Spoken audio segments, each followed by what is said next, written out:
It's September 15th. I feel like it's not. Oh, it's September 15th, 2022. And the time is 9:25 in the morning. This is an emergency recording because I don't think I've done a recording of a podcast episode this early in the morning. But something just came to mind now. Yesterday, I was waiting in line, which was obviously 24 hours, almost exactly 24 hours ago. I was waiting in line, and it was my turn to do whatever. And a man who was behind me is a crippled guy with a cane. I didn't even know because he was walking up and down, so I didn't even realize that he was behind me. Had I seen that, I would have let him go ahead of me because I try to let, that's how I was raised. People who need to go first, you let them go first. No pun intended. So he was behind me. That's neither here nor there. It could have been anybody. But I do what I'm doing, and I'm talking to the lady in front of me and the lady serving us. And somebody says something, so I laugh. In my laughing, I happen to step back. You know how when in your head, you automatically assume that there's going to be enough room. It's like personal space, basically. You automatically assume that you have that around you, around your bubble. I think I said bubble weird. It's like if you decide to put your hand on your waist. You don't expect to bump somebody when you put your hand in your waist because that's kind of still your territorial personal space.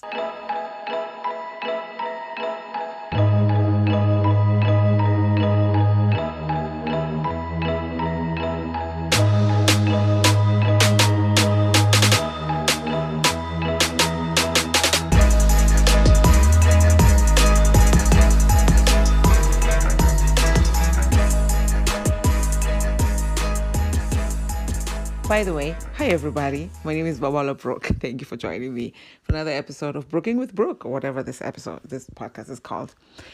I was busy doing my listings just now, and I have a bit of a delayed reaction in general, which helps me a lot in situations that are not positive, because maybe if I had reacted in whatever situation, hypothetically speaking, immediately, who knows how I would have reacted. But I'll think about it minutes later, hours later, and in this case, 24 hours later.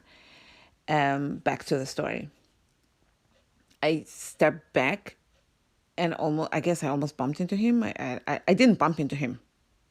This is a whole nother sidebar. This is another pet peeve of mine. People who clench their teeth or cringe. It's like, oh, you almost hit me, you almost bumped into me, you almost this. And you can see that they kind of want you to apologize because something almost happened. Bitch, it didn't happen. Oh, sorry, I got worked up. It's a real pet peeve. It didn't happen. Why am I apologizing for almost? And it takes two to tango. It's like another pet peeve. One of those things when you're walking towards each other and you almost bump into each other, and the other person expects you to apologize, even if you actually do bump into each other. But, because you do that dance of, you think you're going to go to the left and the other person goes to the right, which is the same side as your left, because you're facing each other, and they blame you for it. Are you fucking kidding me? Apologize for cussing. It's one of those things to me in my head. Anyway, so he goes, watch it. I didn't bump into you, and you and your cane are maybe too close for somebody who's using a cane. Maybe something happened that's causing you to use a cane. This is the reason I'm doing this podcast, right? This recording, by the way. I'm going to sidebar a little bit. I hope you can still follow the story. But this is how my brain works. When you're driving and somebody drives near you, could be ahead, behind, whatever, and they do something, you're driving normally, focusing on the road, not on your cell phone, blah, blah, blah. And then they're going to do something that's fucked, that's going to cause you or somebody else to almost run into them or bump into them. And you realize that their car, the culprit's car, already has a dent in that same spot. And you're like, this is something that they do. Let's say, whatever. You have on the right corner, or let's say the right passenger door, for example, there's a dent there. And then they turn in a way that a car that's facing right that very spot where they have a dent could accidentally run into them. And it's the culprit's fault. When you see something like that, and you're like, they almost got run over in that same spot again. In my head, I think to myself, that's their personality. It's something that they do. I don't know what the story is, obviously. It could have been somebody else. Maybe they bought the car like that. Maybe it's not their car. Maybe blah, blah, blah. Maybe. But I always feel that way. When I was on the road a lot doing tracking, I would see that a lot and think to myself, there you go. And that's how you got that dent. You're about to get it again. That's probably why you haven't fixed it. Maybe you did fix it and then it happened again, because it almost happened again right now. You get what I'm saying? Back to the story. I'm thinking to myself, you have a crippled situation going on here. You would think that you would be more careful. Not me. I'm not crippled. Thank God. Knock on wood.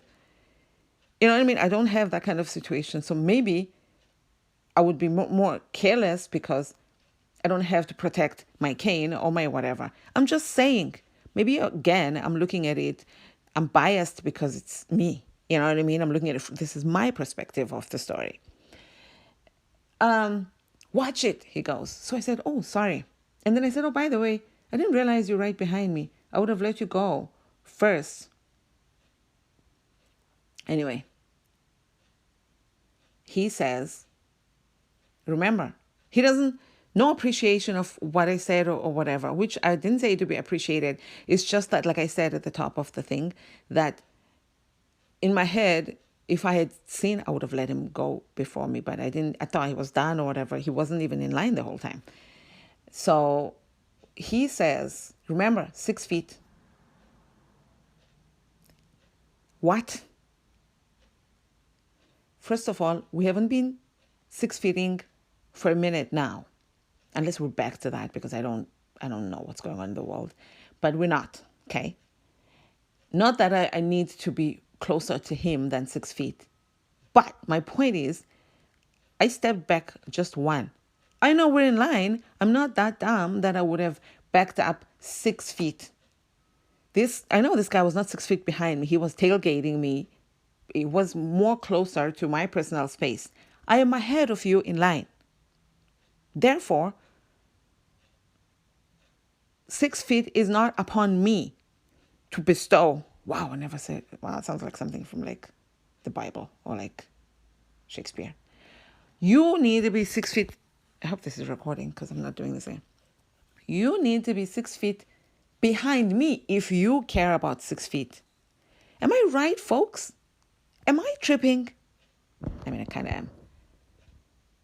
You don't expect the person because now we're almost we're like at the end, we're by where the lady is serving us already. So if I'm going to be 6 feet ahead of this guy because that's what he wants, because the world revolves around him and his cane. So now if he wants me to be 6 feet ahead, I'm going to be out of the line. What are we doing? I'm just so like, it's crazy. Isn't it crazy how like I'm worked up about this, but it happened yesterday. This is how my brain works. Sometimes if it was something nerve-wracking, then I could even shake and just like really freak out like later. Is that insane? I really want to hear your stories, not just about your pet peeves, about what you think about this situation and this scenario, and about anybody who has delayed reaction out there. I want to hear about your experiences, because what, right? It sounds petty, not just the scenario, but the fact that I'm like now 24 hours. If there was somebody here around me and I started telling them this story, they'd be like, this is water under the bridge, which is true. It's true. It's something that I'm working on, to just let bygones be bygones. But I thought it would be an interesting topic of discussion with other folks. Not that I'm like beating a dead horse. I mean, I already posted a little bit on this on Facebook, but like literally like less than 6 lines. You know, when you use a background color on Facebook, and if you use more, what is this? Okay. If you use more than whatever number of characters, then the background color goes away. So I like to have that background color. I had to edit it in order for it to fit in there. So I'm like, I don't even know if this is going to make sense to anybody. I hope it does. If it doesn't, it's still fine. But I thought it would be a nice topic of discussion to really delve into here. So yeah, that happened. Remember, 6 feet. Let's say you're waiting in a store, in a grocery store, and it's time to pay. And if somebody's tailgating you, and then they tell you need to be 6 feet ahead of them. That's more than the register situation may just be 6 feet or shorter. So you want me to not pay, sir? What? Anyway, thank you for giving me this platform to be able to say this out loud, because I just typed it and that was it on social media. Now I get to talk it out, literally out of me, hopefully. Again, my name is Baba Lopbrook, and you will find me on social media to message me about your thoughts and whatever at Baba Lopbrook, BABALWA. And it should be somewhere on my podcast as well, hopefully. I haven't started posting these, so hopefully I'll start soon. Hopefully I will actually get to that, but whatever, blah, blah, blah. I've been saying that almost in every episode. Check out my other episodes, and I just post about whatever, so I can't really tell you what the theme of the podcast is. It's mainly my thoughts. And I also have a blog, which is babalabrook.com. And what else do I have? YouTube. Same situation, Babalabrook. Everything is at Babalabrook. Also, to make it easy, I try to put hashtag Truckerbrook on some of my things. Because I tracked, like I mentioned before. Before I let you go, one more thing. I have an online store, The Lovely Brook, which obviously I'm an absolute delight, am I not? On eBay and Facebook. Check me out there and let me know, you found me here. I'll give you a discount. Promise. Kisses.